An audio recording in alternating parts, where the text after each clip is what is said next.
Assalamualaikum warahmatullahi wabarakatuh. Waalaikumsalam Waalaikumsalam warahmatullahi warahmatullahi wabarakatuh. wabarakatuh. Ya, Sabtu pagi seperti biasa kita kumpul, walaupun kadang-kadang kita tidak tahu topik apa yang kita bicarakan. Tetapi karena di sini kita lihat ada beberapa pakar, di sini ada Baharudin Aritonang, ada Idrus Abdullah, ada Jaya Arjuna, dan ada dua prof. Satu Profesor Insinyur Johar Arifin Hussein, satu lagi Prof juga, Provokator Tengku Harisbah. Panggilannya Prof juga. Jadi Bang Alis, tolong dijabarkan dulu tamu-tamu kita yang baru yang sudah dikenal orang, kita perkenalan lagi. Dan kira-kira kemana arah pembicaraan kita ngobrol-ngobrol kita pagi ini? Ya, kalau dengan nama Profesor Dr. Insinyur Johar Arifin, bayangan kita adalah beliau ini jangan sekarang jadi jabatannya sebagai anggota DPR, tapi sebagai Ketua Umum PSSI. Ya, itu yang diingat orang kalau dengan Prof. Johar ini kan begitu, Ketua Umum PSSI. Prof. Johar ini saya ingat karena saya udah 55 tahun lah barangkali bersahabat dengan dia. Masa-masa kami remaja sama-sama belum kawin, sama-sama belum punya anak dan cucu. Ya, jadi agak sedikit tahu lah tentang Prof.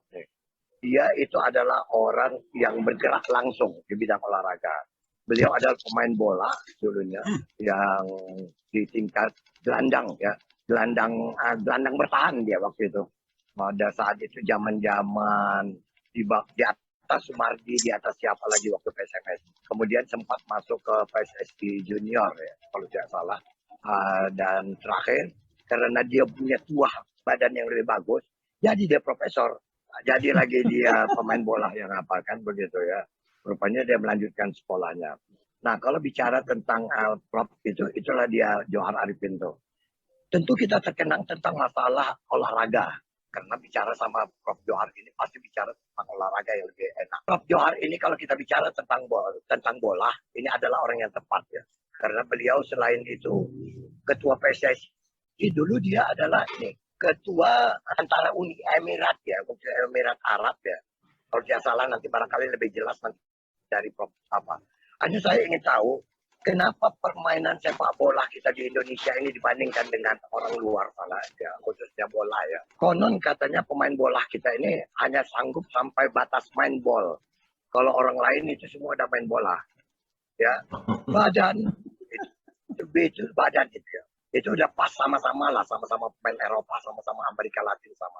Otak pun juga sama. Ya, sama-sama punya otak lah. Lari pun juga 100 meter. Cuman kita belum ada pakai akal. Hanya itu nggak ada sama kita. Akal itu.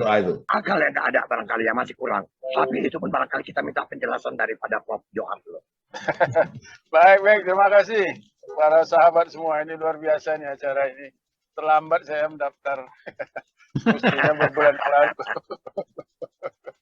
Iya, jadi memang kita kalau untuk sepak bola ya, alhamdulillah saya bersyukur bahwa saya dulu pemain bola. Jadi waktu SMA di Tanjung Pura, tapi jadi pemain PSL Langkat.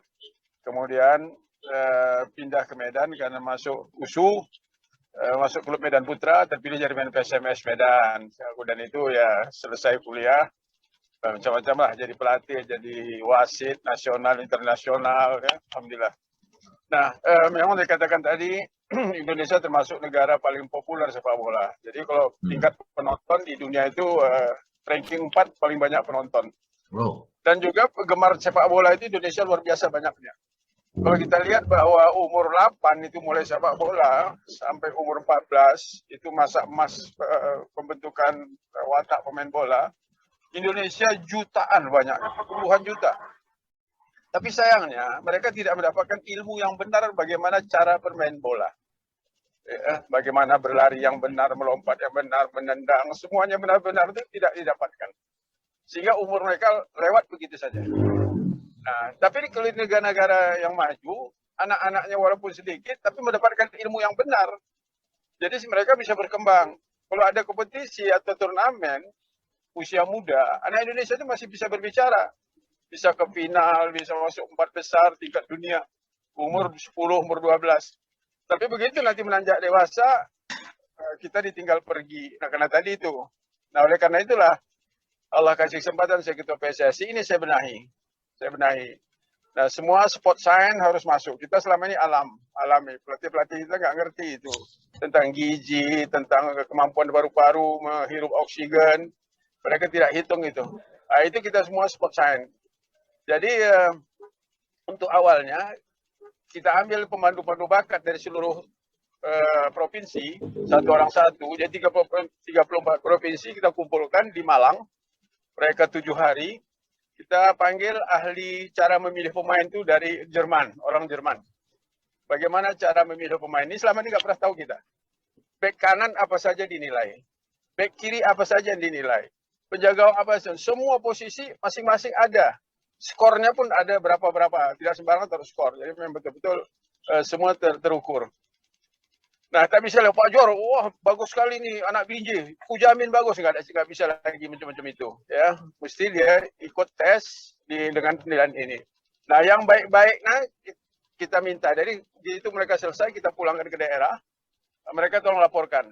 Nah, inilah hasil laporan itu kita seleksi di daerah atau kita panggil ke Jakarta.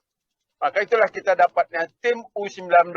Waktu itu 45 orang yang terbaik-terbaik. Itulah cikalnya. Nah, ini dites lagi berapa HB-nya, berapa darahnya, kemampuan paru-parunya dites lagi. Betul-betul sport science. Inilah hasilnya kita dapatkan tim U19 itu yang kita mampu juara dan mampu mengalahkan Korea Selatan. Sehingga kita masuk ya babak selanjutnya. Ini luar biasa karena sport science sudah menyentuh. Pelatih kita perlu upgrade supaya mereka punya pengetahuan seperti kita inginkan. Maka selama ini kita kirim pelatih-pelatih kita. Masalahnya mereka tak bisa kecek London, tak bisa bahasa Inggris. Jadi ya ini menjadi handicap. Jadi saya bicara dengan teman-teman, bicara dengan FIFA. FIFA akan ada kasih beberapa nama untuk instruktur yang betul-betul bisa dihandalkan, level FIFA, level dunia.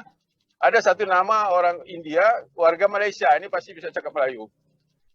Kita minta dia, terus kita kontrak ke FIFA, kita anulah. Jadi tiap bulan dia memproduksi 30 setiap bulan.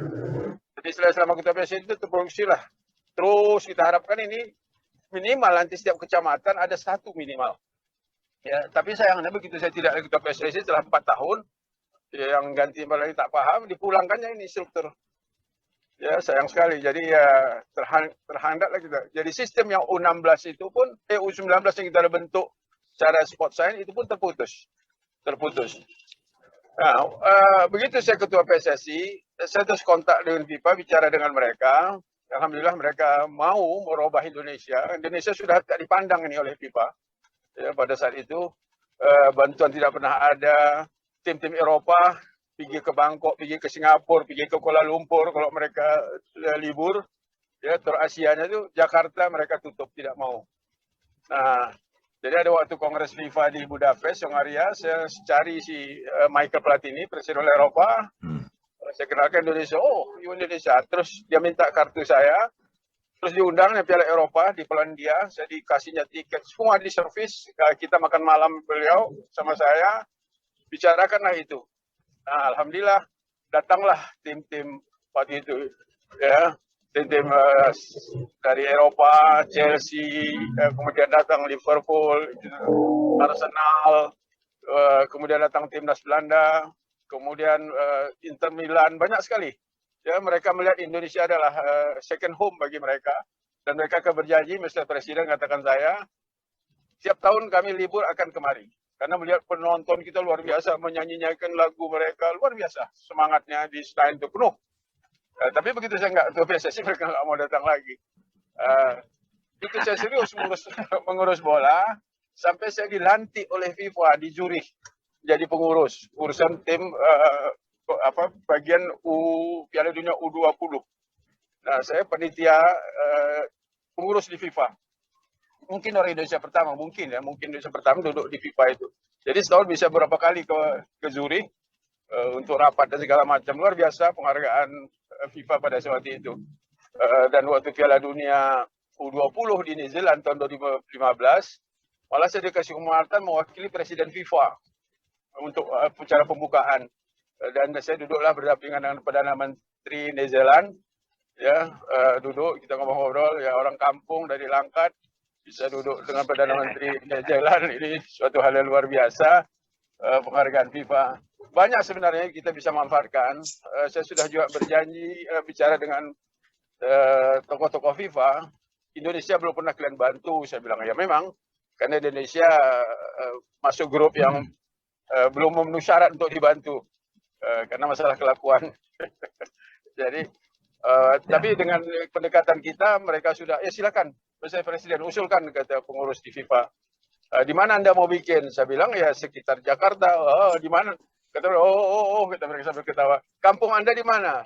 Saya bilang di North Sumatera. Di sana bikin, kata mereka. Oh gitu ya. Ya, begitu. Tapi Bang Johar, ngomong-ngomong setelah uraian Abang tadi, kelihatan setelah Abang nggak di sana terjadi degradasi lagi ya. Artinya persoalan yang udah diselesaikan malah menjadi mentah.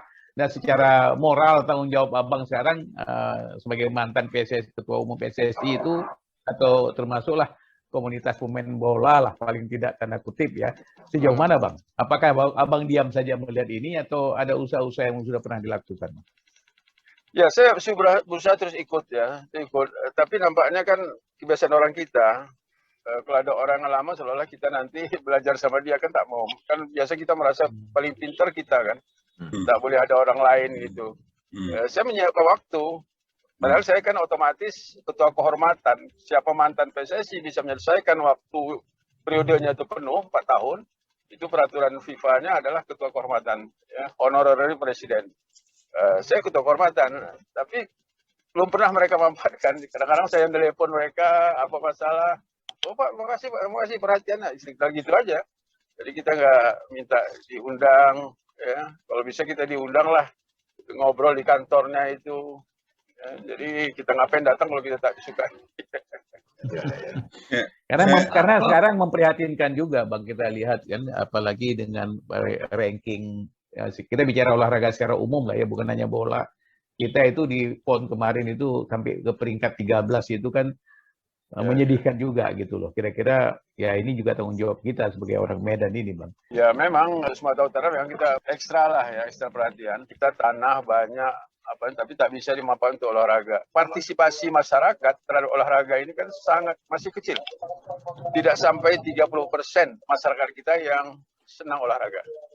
Nah ini harus ditingkatkan. Kalau bangsa ini mau sehat, partisipasi masyarakat juga harus besar ya, untuk berolahraga. Ini yang perlu kebijakan serius dari pemerintah ya, khususnya kita udah gebor-geborkan di Komisi 10 mitra kita kan Menpora. Nah salah satu yang aneh CSR itu kan ada, ya udah lama kita tahu. Tapi untuk olahraga nggak boleh. Olahraga nggak boleh. Ini yang saya komplain. Nah, ini undang-undang ini mau dirubah, tolonglah itu dirubah. Ya, tidak seperti di Thailand ya atau di Singapura, perusahaan-perusahaan itu dengan mereka membantu mensponsori kegiatan olahraga itu bagian dari pajaknya dipotong. Jadi mereka berebut-rebut. Maka olahraga di Thailand tak ada penonton pun mereka happy, sponsornya cukup. Ya. Saya ingin bertanya kan, kalau ingin coba dalam bidang sepak bola lah ya, membandingkan sepak bola zaman dulu, zaman kita dulu, dibandingkan dengan sepak bola zaman sekarang. Artinya zaman dulu tuh amatir ya, lebih kuat dengan perserikatan. Berikutnya sungguh profesional.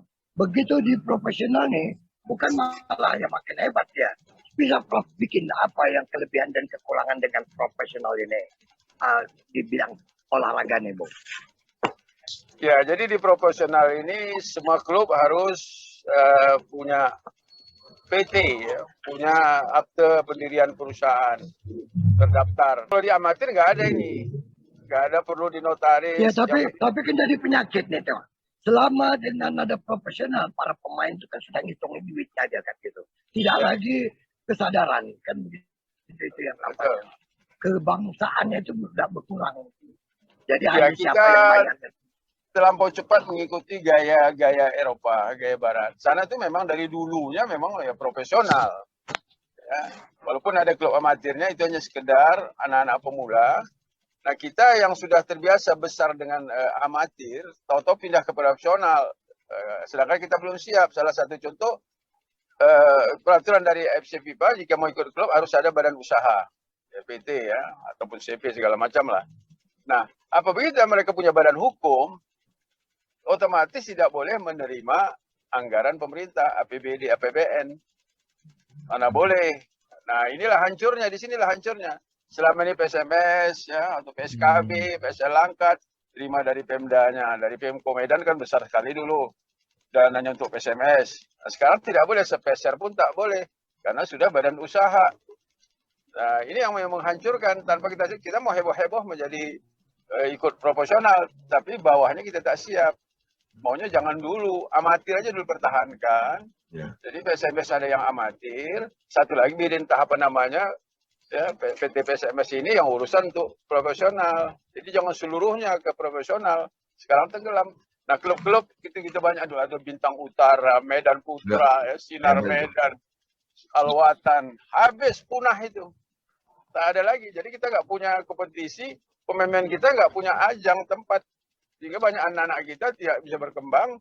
Nah, akhirnya ya banyak anak luar. Jadi nggak ada semangat. Medannya itu tak ada lagi. Ya, main lo gini, oh enggak mas, lo orang Medan lo kakek emas. Ya kan? Jadi musuh semangat Medannya itu. Ya.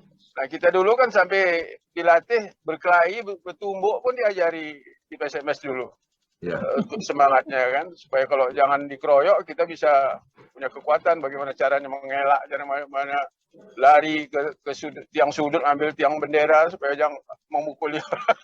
Cuma diajari dulu supaya semangat beraninya. Ya. Nah, ini yang hilang ya. Jadi ada yang ngajak udah, Bung kita bikin aja amatir. Ya ayo pelan-pelan kita mulai lagi. Tapi kan anak-anak kan minta sepatunya harus dibelikan. Nah, ya enggak ya, kalau perusahaan bisa lah, kalau contohnya kita kan 1-2 orang bisa lah. Kalau nanti 20 pemain ya semuanya minta macam-macam ya nggak mampu lah orang pengurus melayani seperti itu.